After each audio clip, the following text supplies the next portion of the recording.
Hello बच्चों, कैसे हो आप सभी लोग। आज हम लोग आए हैं दिल्ली में अनअकैडमी सेंटर पर।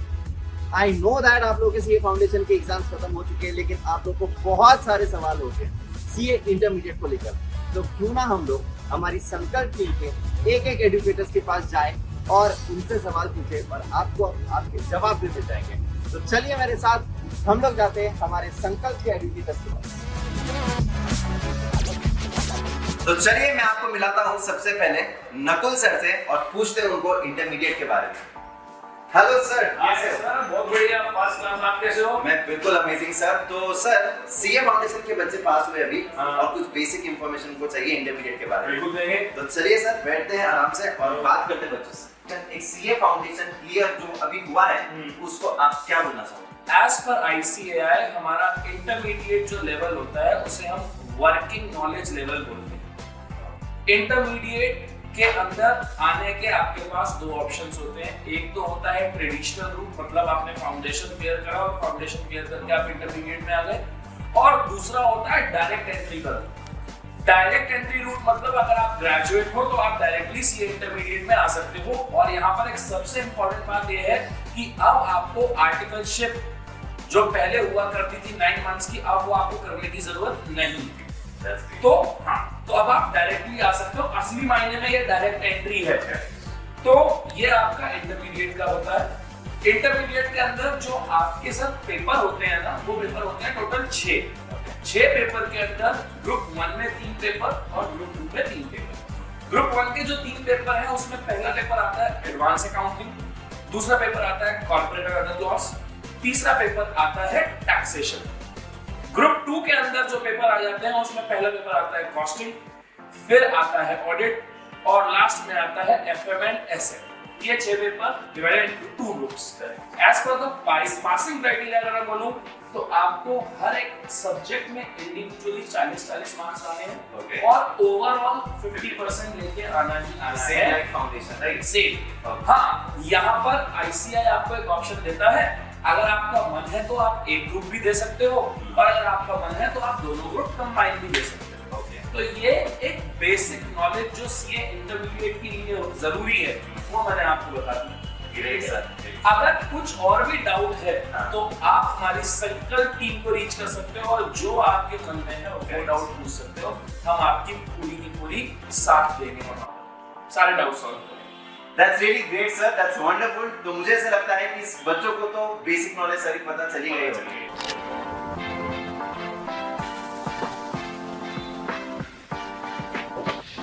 तो हेलो सर, कैसे हो? एकदम बढ़िया। तो बच्चों, अभी हम लोग राहुल पंचाल सर से पूछेंगे कि कैसे हम लोगों को यहाँ पर एक आइडियल स्टडी टाइम देना चाहिए सेल्फ स्टडी के लिए और क्लासेस के लिए। तो सर हमें एकदम कॉम्प्रिहेंसिवली बताएंगे कि कैसा होना चाहिए। तो सर यस सर। ओके, तो देखिए, बिफोर आई से दिस कि कितना टाइम देना चाहिए, I will give you one story जिससे थोड़ा सा आइडिया आ जाएगा। Okay, then I will give you the time कि कितना देना चाहिए। तो मान लो 2 लोग हैं जिनको ट्री कट करने का हम बोलेंगे कि काम दिया गया। तो एक पर्सन है जो आता है ट्रीज कट कर देता है, ठीक है, और दूसरा है जो रोज आता है और लेटर से दैट 15 से 20 मिनट के लिए whatever equipment he is using उसको वो धार देता है अच्छे से और बाद में ट्रीज कट करता है। right. तो ऑब्वियसली जो धार देने का काम कर रहा है उसकी एफिशिएंसी ज्यादा होंगी और वो ज्यादा ट्रीज कट कर पाएगा। बराबर। Same goes here. अगर हम बात करेंगे पढ़ाई के लिए, तो पढ़ाई के केस में कैसा, पढ़ तो लेते हो 8 घंटा। बराबर। मान लो आपने सुबह 8 बजे से 5 बजे तक क्लास कर ली, जो हमारा टाइमिंग भी है 8 से 5 या 5:15 हम बोलेंगे। करेक्ट। और 5:15 के बाद आपको कर दिया जाता है फ्री। आपको जो करना है, जितना पढ़ना है आप पढ़ सकते हो, थोड़ा बहुत आराम करना है, आधा घंटा 1 घंटा, वो भी कर सकते हो। अब तो यही बात आती है यहाँ पे भी कि अगर आपने 5, अभी बहुत लोग क्या कर रहे हैं, पूरा दिन क्लास चलाते हैं। एग्जैक्टली। और ट्रैवल वगैरह भी करते तो उसमें पूरा दिन निकल जाता तो एफिशिएंसी मेंटेन होती नहीं होती। करेक्ट। मतलब वो धार वाला काम होता ही नहीं है। करेक्ट। सो यहाँ पे हम बोलेंगे कि 5 बजे के बाद you have the time and I follow some ratio as if अगर आप 8 आवर्स के लिए पढ़ाई कर रहे हो तो आई फील समवेयर अराउंड 2.5 से 3 घंटे का, मिनिमम 2.5 घंटे का रिवीजन होना ही चाहिए every day. That is every day. हाँ, and one more thing I recommend if possible to you students की एग्जाम कोई भी लेक्चर बैठने से बस 10 मिनट पहले एक बार बस पिछला 1-2 पेज घुमा देने का, तो लिंक बैठ जाता है। Correct. तुम सीधा के बैठ जाते हो, तो वो एक कर लीजिएगा। और एग्जाम के 2 महीने पहले, एग्जाम के 2 महीने पहले आपका जो होगा वो टाइम जो इम्पोर्टेंट है, मिनिमम 2 महीने आपको चाहिए सर सेल्फ स्टडी के लिए। तो 2 महीने सेल्फ स्टडी के लिए चाहिए है कोई भी हालत में। Yes. एंड सर आपने बहुत अच्छी बात बोली कि जो हमें शार्पन करना होता है सो दैट हम लोग जो इतनी मेहनत कर रहे हैं वो फायदेमंद हो जाए। So that's really very important guys. तो प्लानिंग बहुत ज्यादा जरूरी होता है। वो कहते हैं ना कि जब हम लोग लड़ाई करने जाते हैं तो हम लोगों को हमारे शस्त्र जो है वो काफी ज्यादा शार्पन करने पड़ते हैं। तो exactly and beautiful insight I would say from Rahul Panchal sir. Thank you so much sir. Yes, ये आप लोगों के लिए स्टडी के लिए बहुत ज्यादा काम आएगा। एंड सर मतलब वेरी शॉर्टली सीए फाउंडेशन से सीए इंटरमीडिएट में अब ये स्टूडेंट्स आने वाले हैं। So definitely there is a huge change. So इसीलिए कहीं ना कहीं पर व्हाट डू यू थिंक कि क्या इनको याद रखना चाहिए? याद रखने के लिए तो देखो वैसे तो एक चीज है कि परिवर्तन ही संसार का नियम है, ये कहा गया है। हाँ।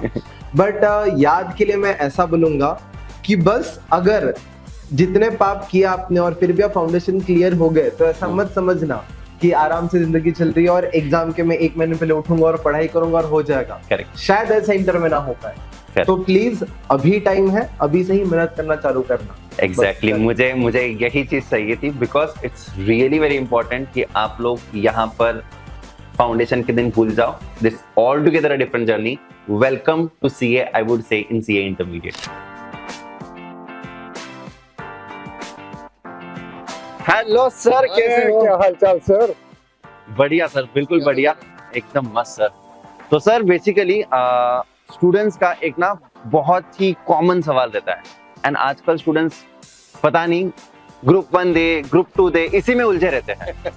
तो हमें सर ये पता करना है कि what should be the ideal strategy, क्योंकि आपका इतना वास्ट एक्सपीरियंस है, 22 इयर्स प्लस का टीचिंग है आपका। तो सर प्लीज हमारे स्टूडेंट्स को गाइड कर दीजिए। देखो बच्चों, आई थिंक पहले तो 2 ग्रुप देने का कोशिश जरूर करना चाहिए, बिकॉज आई बिलीव 2 ग्रुप में एक तो सेट ऑफ मिलता है। राइट। हाँ, ये सवाल कि 2 ग्रुप में तैयारी इकट्ठे शुरू करनी चाहिए या अलग अलग।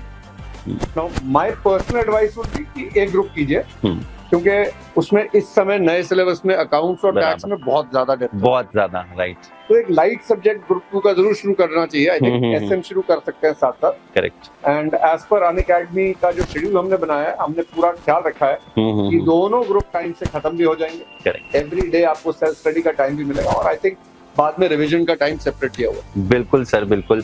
तो सर इसमें एक और चीज आती है कि जहां पर आपने जैसे कहा कि बहुत सारे दूसरे जगहों पर अगर मैं बात करूं तो they are like starting with the 4 subjects 5 subjects. तो don't you think that would be a burden on the students? Sir बस यही फर्क है आई थिंक बाकियों में और हम में। हाँ। हम इन डेप्थ चाहते हैं कि बच्चा खुद क्वेश्चन करे।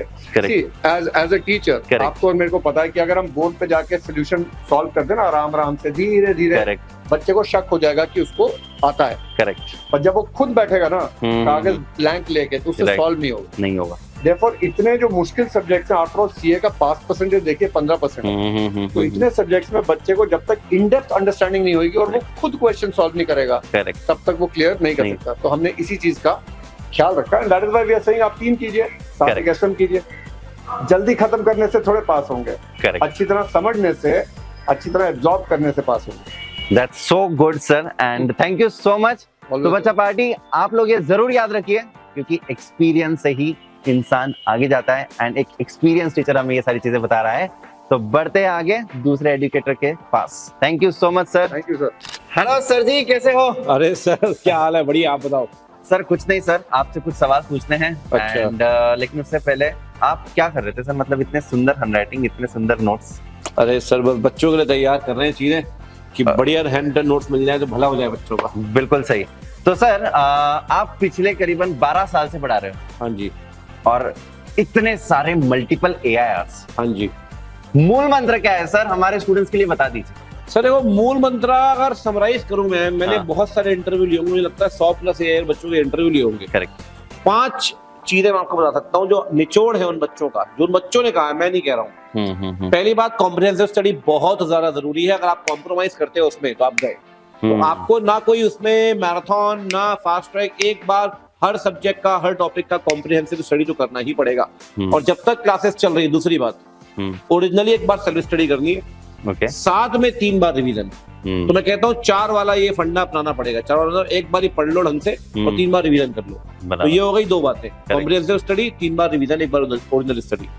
तीसरा क्या है कि आपको आरटीपी एमटीपी करनी ही चाहिए हर सब्जेक्ट में, चाहे आप इस सब्जेक्ट इस अटेम्प्ट की ना माने कि भाई आप जो अटेम्प्ट दे रहे हैं पिछली 10 आरटीपी एमटीपी कम से कम भी करनी चाहिए। और चौथी बात, एमसीक्यू टेस्ट आप जरूर दीजिए, सारे नहीं दे पा रहे, कुछ ना कुछ जितने भी आप दे सकते हैं जरूर दीजिए। और 5वीं बात, जहां पे लॉ है, ऑडिट है, लॉ में खासकर आपको राइटिंग प्रैक्टिस जरूर करनी चाहिए सर। और टेक्स्ट के अंदर ही मैंने देखा बच्चे क्वेश्चंस की ऑडिट करते हैं। करेक्ट सर, वो करना चाहिए, ये ऑडिट नहीं करनी है आपने, ये चीजें प्रैक्टिस जरूर करनी चाहिए। अगर प्रैक्टिस नहीं करोगे अकाउंट्स के अंदर भी या लॉ के अंदर भी राइटिंग प्रैक्टिस, तो बात नहीं बनेगी। तो ये 5 बातें आप मान के चलिए, अगर आप इसे एग्जीक्यूट करते हैं आप निश्चित ही ऑल इंडिया रैंक स्कोर करेंगे। That's so wonderful sir, thank you so much sir. Thank you sir. तो चलते हैं हमारे नेक्स्ट एजुकेटर के पास। सर, डायरेक्ट एंट्री वालों के लिए आजकल काफी लुक्रेटिव हो गया, काफी इजी हो गया है, ऐसा सच में है या what's actually the thing? I think ये बहुत पर्टिनेंट क्वेश्चन है, it's a very important question. कई डायरेक्ट एंट्री वाले बोल रहे हैं कि हमारे लिए ये आसान हो गया। आई थिंक सिंपल डिफरेंस है, इससे पहले डायरेक्ट एंट्री जो बीकॉम कर लेते थे उनको सीए जैसे ही ज्वाइन करते थे आर्टिकलशिप ज्वाइन करना पड़ता था। करेक्ट। विच मीन सीए की जो कोचिंग है, जो उनको ट्रेनिंग करनी है, जो तैयारी करनी है, वो विद प्रैक्टिकल ट्रेनिंग करती थी, जिसमें टाइम लगता है। करेक्ट। और फाउंडेशन वाले क्या होते थे, वो आराम से बैठ के तैयारी करते थे और बाद में जाके उनको आर्टिकल। अभी दोनों पार पे आ गए। So whether you are coming from BCom route direct entry or you are coming from foundation, आप पहले सीए इंटरमीडिएट के दोनों ग्रुप क्लियर करेंगे, उसके बाद आपकी आर्टिकलशिप शुरू होगी। तो दोनों को टाइम मिल गया प्रिपरेशन के लिए, and that is the only difference. So that is why it is more, it is now easier for the direct. Correct, क्योंकि आर्टिकलशिप के साथ साथ प्रिपरेशन करना वाज डिफिकल्ट और अभी वो करने की जरूरत नहीं है। तो सच में सर मेरा भी डाउट क्लियर हो गया और आई थिंक दैट आप लोगों का भी डाउट क्लियर हो गया होगा। And it opens up these prospects of doing CA for so many graduates, right, जो शायद पहले इसी डर में नहीं करते थे कि यार कैसे करेंगे ट्रेनिंग के साथ साथ। तो जैसे कि हम लोग सारे एजुकेटर्स के पास गए, उनसे कुछ पूछा and definitely I think that कि आप लोग को बहुत ज्यादा इंसाइट्स भी मिले होंगे। लेकिन एक चीज मैं कहना चाहूंगा यहाँ पर, अगर आप लोग उन पे भरोसा करते हो, बिलीव करते हो, तो trust me guys, you will excel this CA intermediate journey very easily. तो आप लोग को बस एक चीज करनी है, जैसे सारे टीचर्स आप लोग को गाइड करते रहेंगे थ्रू आउट दिस जर्नी, बस उसको रिलीजियसली फॉलो करो and definitely we will crack it together. Let's crack it together.